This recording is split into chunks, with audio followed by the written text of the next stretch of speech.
खुद में समेट कर जो बेखौफ खड़ा है, जाति और धर्म के दायरे से जो आगे बढ़ा है, नैतिक निष्पक्ष समावेशी संविधान ही है वो जो 75 वर्षों बाद भी सहज खड़ा है। एक तरफ जहां मोदी जी की कार्यकाल में FDI बढ़ा है, जो फॉरेन डायरेक्ट इन्वेस्टमेंट है, वहीं पे इतने ही वर्षों में कांग्रेस का SDI जरूर बढ़ गया। अब S उसमें क्या है, उसका नाम लेंगे तो हल्ला हंगामा हो जाएगा, इसीलिए आप लोग खुद ही समझ जाइएगा। सिंहासन खाली करो कि जनता आती है, उसने कांग्रेस की जड़ों को हिला दिया था और भारत में एक नई क्रांति का आह्वान किया था। इनके कार्यकाल के 2 प्रधानमंत्री ने खुद भारत रत्न लिया सर मैम, लेकिन बाबा साहब को भारत रत्न नहीं देने दिया। नमस्कार, मेरा नाम आलोक है। आप लाइव टीवी देख रहे हैं। संसद का शीतकालीन सत्र चल रहा है। ऐसे में समस्तीपुर की सांसद शांभवी चौधरी ने सदन के अंदर संविधान पर बोलते हुए विपक्ष को करारा जवाब दिया है। देखिए, उन्होंने पहले के ही 3 प्रधानमंत्रियों की बातें कोट की हैं और बताया है, आईना दिखाया है कि नरेंद्र मोदी और नीतीश कुमार ने महिलाओं के लिए कितना काम किया है। संविधान के साथ छेड़छाड़ की बात जो अक्सर विपक्ष कहता है, उस पर भी शांभवी चौधरी ने अपनी बातें रखी हैं और बेहतरीन कविता के साथ अपनी वाणी को विराम दिया है। लेकिन नीतीश कुमार, नरेंद्र मोदी, चिराग पासवान ने, यानी कि जो एनडीए की सरकार है, उसने महिलाओं के लिए, संविधान के हित के लिए क्या क्या कदम उठाए हैं, तमाम बातों का जिक्र किया है। और विपक्ष जो आरोप लगा रहा है, जो कांग्रेस पार्टी आरोप लगा रही है, इंडिया अलायंस आरोप लगा रही है, पहले जो प्रधानमंत्री थे, जो विपक्षी खेमे गए थे, उन्होंने क्या क्या कहा है, कितनी बातें रखी हैं, पुराने कच्चे चिट्ठे भी खोल दिए हैं संसद में। शांभवी चौधरी क्या कह रही हैं, आपको सुनवाते हैं। शांभवी जी का नाम लिया है मैंने, शांभवी जी बोले। धन्यवाद आप लिखित में दे दीजिए। धन्यवाद सभापति महोदय, आपने इतने गंभीर विषय पर बात सुन लीजिए, इतने गंभीर विषय पर बोलने का अवसर दिया। प्लीज। इस मौके पर हम आभार व्यक्त करेंगे हमारे पार्टी के राष्ट्रीय अध्यक्ष श्री चिराग पासवान जी का, क्योंकि दोनों तरफ से देख रहे हैं कि बहुत कद्दावर, बहुत सीनियर नेता संविधान के चर्चे पर बोल रहे हैं, पर एक पहली बार जीत कर आई हुई महिला युवा सांसद को संविधान के चर्चे पर बोलने का मौका दिया। इसके लिए हम हमारे राष्ट्रीय अध्यक्ष श्री चिराग पासवान जी के आभारी हैं। इस सदन में सबसे युवा सांसद होने के नाते हमें गर्व की अनुभूति हो रही है कि हम उस वर्ष इस सदन में शपथ लिए जिस वर्ष संविधान अपना 75वां वर्ष का उत्सव मना रहा है। सोशियोलॉजी की छात्रा रहे हैं, कॉलेज में सोशियोलॉजी को, संविधान को एकेडमिकली और थ्योरेटिकली पढ़ने का मौका मिला है, पर 24 जून को जब इस सदन में हमने शपथ ली थी तो संविधान को अपना प्रेरणा मान करके, प्रेरणा स्तोत्र, उससे प्रेरणा ले करके अपने कार्यों में भी संविधान को ढालने का मौका मिला है। महात्मा गांधी जी ने भारत के संविधान के विषय में 1931 में कहा था, I shall strive for a constitution which will release India from thraldom and patronage. I shall work for an India in which the poorest shall feel that it is their country in whose making they have an effective voice. An India in which there is no high class or low class of people. An India in which all communities shall live in perfect harmony. This is the India of my dreams for which I shall struggle.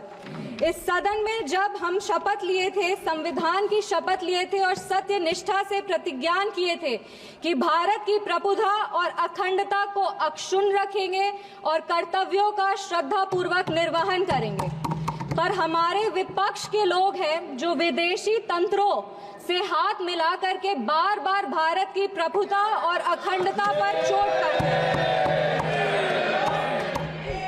एक तरफ जहां मोदी जी की कार्यकाल में FDI बढ़ा है, जो foreign direct investment है, वहीं पे इतने ही वर्षों में कांग्रेस का SDI जरूर बढ़ गया। अब S उसमें क्या है, उसका नाम लेंगे तो हल्ला हंगामा हो जाएगा, इसीलिए आप लोग खुद ही समझ जाइएगा। ये वही बात हो गया, हिंदी का एक मुहावरा है, मुंह में राम बगल में छुरी, पर ये भी विपक्ष पे सही नहीं बैठता है, क्योंकि विपक्ष तो प्रभु श्री राम का नाम ही नहीं ले सकते, पर छुरी लेकर के बार बार संविधान की हत्या जरूर करने का कोशिश करते हैं। इसीलिए हम लोग कहते हैं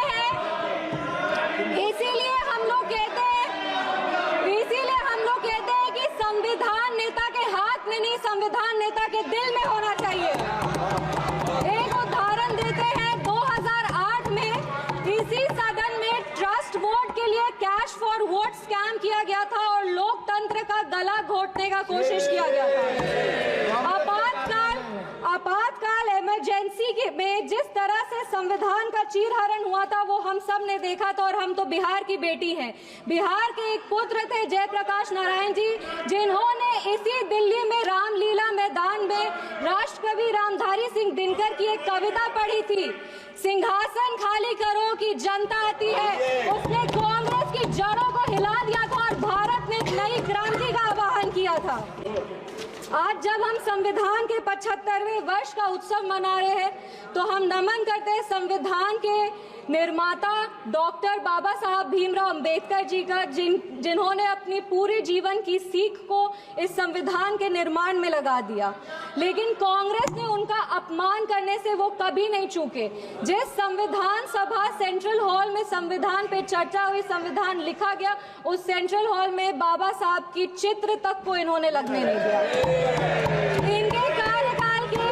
इनके कार्यकाल के 2 प्रधानमंत्री ने खुद भारत रत्न लिया सर मैम, लेकिन बाबा साहब को भारत रत्न नहीं देने दिया।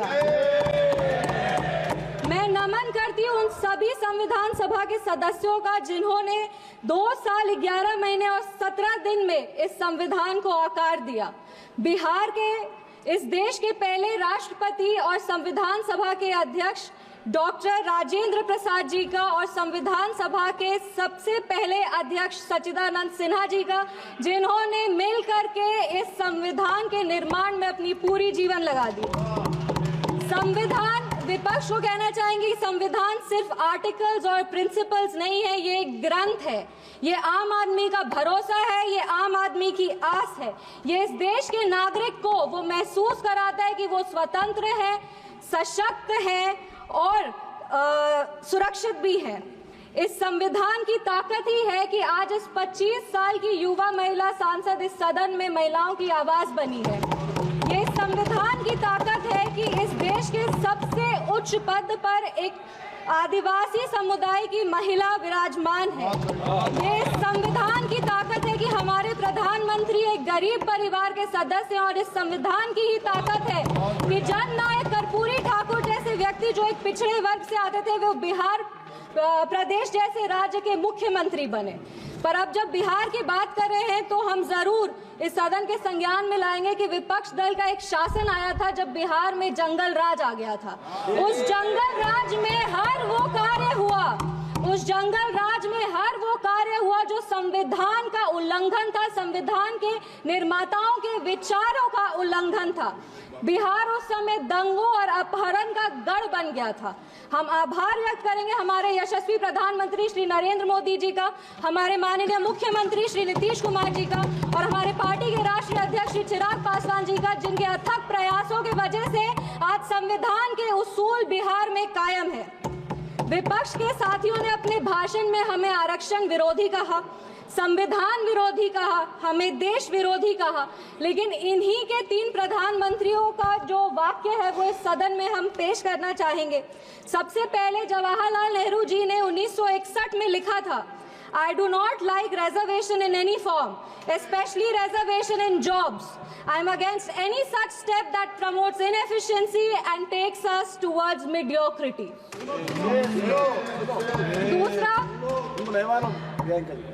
दूसरा इंदिरा गांधी जी ने, नीरज चौधरी जी की एक किताब थी हाउ प्राइम मिनिस्टर डिसाइड्स, उसमें उन्होंने कहा था अपने तब के लॉ मिनिस्टर शिव शंकर जी को कि एक ऐसा ATR तैयार कीजिए कि सांप भी मर जाए और लाठी भी ना टूटे। ये मंडल कमीशन के रिपोर्ट पे उन्होंने कहा था।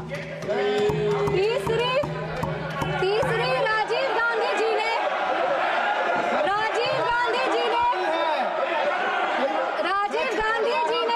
एक इंटरव्यू में आलोक मेहता को कहा था मार्च 1985 में, no promotion of. Rajiv Gandhi ji ने एक इंटरव्यू में जर्नलिस्ट आलोक मेहता को कहा था मार्च 1985 में कि no promotion of idiots in the name of reservation, and that promoting idiots in the name of reservation would harm the entire country. ये इनके 3 प्रधानमंत्री थे और देश 37 साल इनके प्रतिनिधित्व में था और इन्हें लगता था कि आरक्षण से इस देश में 2nd ग्रेड सिटीजन आते हैं। कांग्रेस को माफी मांगनी चाहिए इस पर। आप बात करते हैं सेक्युलरिज्म की, आप बात करते हैं सेक्युलरिज्म की, तो एक आंकड़ा भी पेश करेंगे। जवाहरलाल नेहरू जी के कार्यकाल में 16 राज्यों में 243 सांप्रदायिक दंगे हुए। इंदिरा गांधी जी की कार्यकाल में 15 राज्यों में 337 सांप्रदायिक दंगे हुए और राजीव गांधी जी के कार्यकाल में 16 राज्यों में 291 सांप्रदायिक दंगे हुए। ये कैसा सेक्युलरिज्म का परिभाषा है, हमें तो समझ नहीं आता। एक और बात कहेंगे, कहानी सुनाएंगे। 1984 में जब सिख रायट हो रहा था, 1984 में जब सिख रायट हो रहा था, तो एक सिख समुदाय के व्यक्ति एक दलित नेता के घर में रक्षा पाने के लिए गए थे, एक पनाह मांगने गए थे। उस दलित नेता के घर को जला दिया गया था। वो दलित नेता कोई और नहीं, हमारे पार्टी के संस्थापक श्रद्धेय रामविलास पासवान जी थे, जिनके घर को 1984 में जला दिया गया था। आप बात करते हैं संविधान की और सेंटर स्टेट रिलेशन की, तो बता दें कि इंदिरा गांधी जी की कार्यकाल में 11 साल में 35 बार राष्ट्रपति शासन लगाया गया।